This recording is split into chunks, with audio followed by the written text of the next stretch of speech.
going on, guys? Welcome to another edition of Veganized Vegas. I'm your host, Kurt Cadet. We're coming to you live from INB LVTV, and it is a very special week for the Vegas vegan community as our yearly food festival, Vegfest, will be taking place this upcoming Saturday in downtown Las Vegas. And to help to promote this event, we have brought a very special guest today. She is one of the organizers for Vegfest, as well as the president of the nonprofit organization Compassion Works International. Let's welcome Carrie Leblanc. How are we doing today? Thank you. Glad to be here. Oh, glad to have you. So, have you been with Vegfest since the very beginning? Yeah, Vegfest was my idea. Awesome. Yeah, I founded it. We're in our third year now. So it's been an exciting project to see it from just starting as an idea to becoming really a large event. It doubles in size every year. What was the process like putting it together? It's a long process. There are a lot of moving parts that people don't realize. There's a lot of logistical issues and liability issues and all kinds of things. But it's exciting working with the growing vegan community. So many people are excited to be involved now. We get speaker requests year-round. We get interest from vendors year-round. So it's really evidence and inspiring to see that, exactly how much we're growing. So what was the initial response for the first Vegfest back in 2016? Yeah, that was interesting. We really had no idea what to expect. We actually planned for 500 people. We thought, well, 500 people show up for our event, and we far exceeded those numbers, even though, as I think you know, it rained and hailed on us. Oh, yeah. So, we were really excited about the response because even though it was raining, people stayed in those food lines and were excited to be there. Yeah, I was not missing out on my southern fried chicken and macaroni and cheese. No freaking way. Okay, I was going to ask something else. What can we expect this year that we did not get in previous years? Mm-hmm. Yeah, so this year we're bigger than ever. We've grown by about 25%. So we'll have more vendors, more food vendors.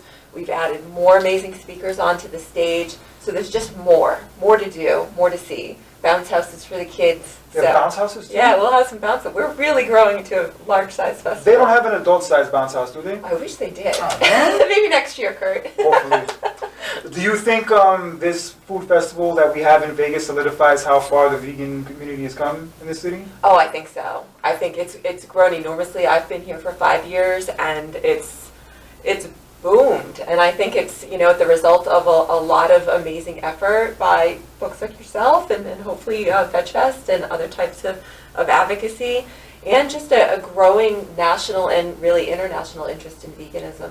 And speaking of advocacy, I've been noticing a lot that many anti-fur activists have been making a lot of strides lately, specifically with the recent banning LA made on the sale and purchase of fur. What were your thoughts on that when you heard that news? Right, yeah, that's amazing.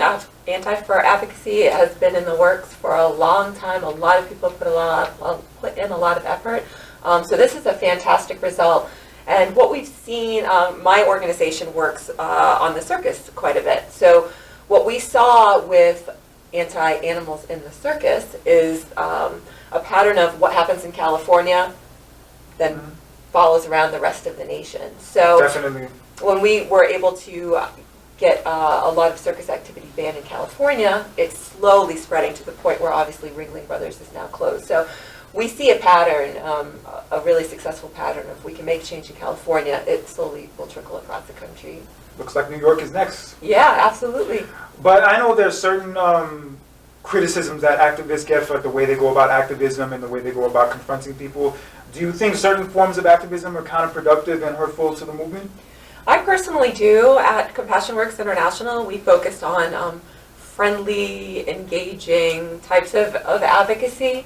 I think that there can be a stereotype that animal activists are a little crazy, and I don't actually think that helps our movement in two ways. I don't think it makes progress for animals, and I don't think it attracts other people to join us in our efforts. So what CWI tries to do is make animal activism something that anybody can do. We actually use the word animal advocacy instead of activism. Understood. So we try to get more people. The animals need as many people as we can get. And people tend to listen to their friends and neighbors. So we encourage people to just talk to friends and neighbors one-on-one about animals. and make progress that way. So you would say more like the conversational, peaceful approach would be the best way to go, or like the one that works best? I think so. We focus on peaceful protesting, various forms of education. Like right now, CWI has a mobile billboard out on the strip that, Awesome. it's our campaign called A Kind World, and it has a very compassionate message, a very friendly message that we hope engage people, and also legal advocacy works really well. I've been hearing a lot about that lately. I think one of my Facebook friends is trying to get like a vegan lobbyist.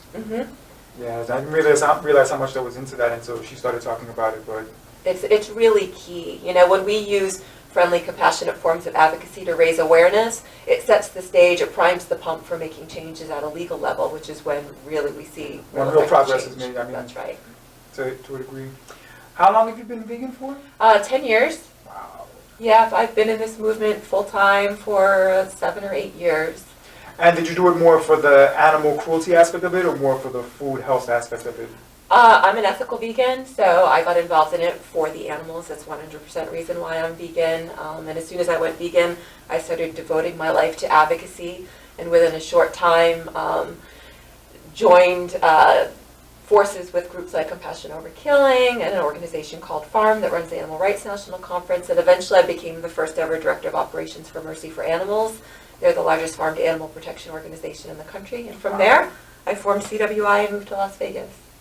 Awesome. And do you ever get I was gonna ask, do you ever get, I guess, annoyed or upset, like when people come at you with the dumb comments about being vegan, about how it's not healthy and it's not, have you come to a point where you've kind of gotten past that?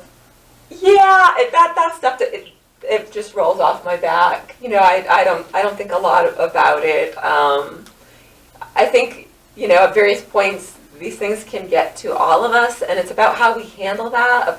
That's what determines what moves the movement forward. When we start thinking about issues for animals, it's easy to be angry. It's easy to feel a lot of pain. It's easy to experience their suffering. But we have to think what the animals would want us to do. They'd want us to be as productive for them as possible, right? So we need to think, is yelling in someone's face and insulting them when they've made a funny comment to us the best thing we can do for animals? Or is it to try to engage with that person and turn around their thinking some way? Yeah, that's a good way to look at it. I try my best, but at times, sometimes people ask for it. Sure, it's not always easy. Oh, yeah.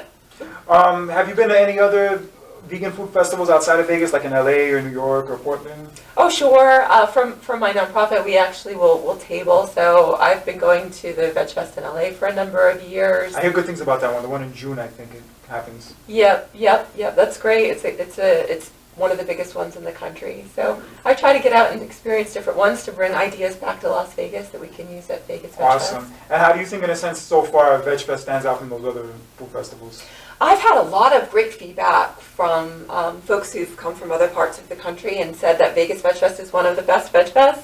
I don't know if I feel that way personally, but I think because we have a fun, engaging outdoor environment, yes, and the Clark County Amphitheater is such an amazing venue for the event, I think it just grabs people. I have to say, probably one of the things I enjoyed most about Vegfest last year, besides the food, of course, was the speeches, specifically the early ones. I think the football player guys in the beginning, right, and then Austin Aries, who I'm also a fan of, those were, and I think the news lady towards the end. Right. Yeah, those are the biggest highlights for me last year. I'm looking forward to those this year, too. Well, I'm glad to hear you say that, because sometimes it feels like people just come to eat, and we put a lot of effort into Oh, no, definitely. I'm going to be buying a speakers. lot of vegan merchandise myself, too. Oh, good. Well, glad to hear that. And just one last question about Vegfest. What are some of the things that we have to try when we go there? Oh, my gosh. Well, GFY burgers and fries make few and far between appearances, and I would definitely make sure to hit that line. They're going to be the number one booth space, and I would get there. I would get there fast.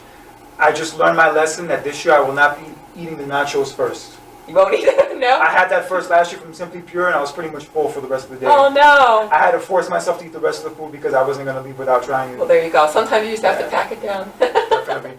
Okay, so Carrie, before we get out of here, how about you tell our viewers how they can get in contact with you? Sure, yeah. So to find out more information about VegFest, you can go to vegasvegfest.com. We keep the speaker list, the updated list of vendors, all the info is there.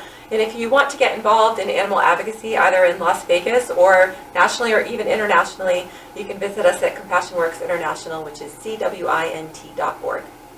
Awesome, and make sure if you're in the Vegas area this weekend, you come check out VegFest this upcoming Saturday in downtown Las Vegas. And on behalf of Carrie Leblanc, this is Kurt Cadet saying, damn, we love being vegan. See you guys next time.